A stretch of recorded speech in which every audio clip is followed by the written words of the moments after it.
Où en sommes-nous? L'accord russo-américain est particulièrement fragile, les dernières heures le montrent, mais il doit conserver une lueur d'espoir. C'est en effet la seule base sur laquelle la communauté internationale peut aujourd'hui s'appuyer en faveur d'une cessation des hostilités et d'un accès des populations civiles à l'aide humanitaire. Cette aide humanitaire, elle est fondamentale. Elle n'arrive plus, ou quasiment plus.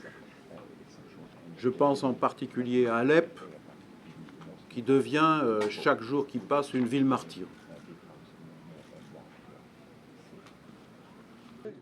Parce que c'était la question un peu étrange. Pourquoi? C'est ce que nous n'avons cessé de répéter. Cessation des hostilités, aide humanitaire sont les deux conditions d'une reprise des négociations en vue d'une transition politique qu'il faut absolument engager. Alors je le disais, cette lueur d'espoir est fragile. Nous en sommes bien conscients. Les bombardements par les Américains contre Daesh ont conduit à ce que des forces du régime à Deir el-Zor soient également concernées.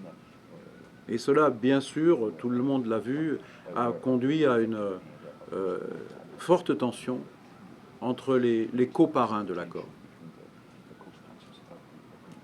Nos partenaires pour voir quelle est la meilleure façon d'y parvenir. Mais encore une fois, il faut obtenir une condamnation. Sans aspect tactique ou arrière-pensée tactique, absolument.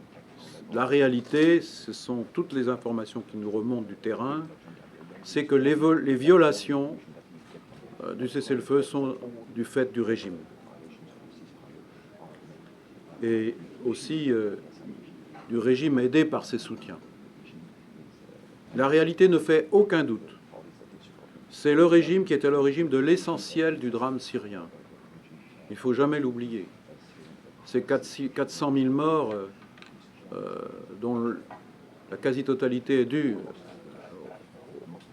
à la guerre menée par le régime contre son propre peuple, et qui conduit aussi au déplacement de millions de réfugiés. C'est ça la réalité.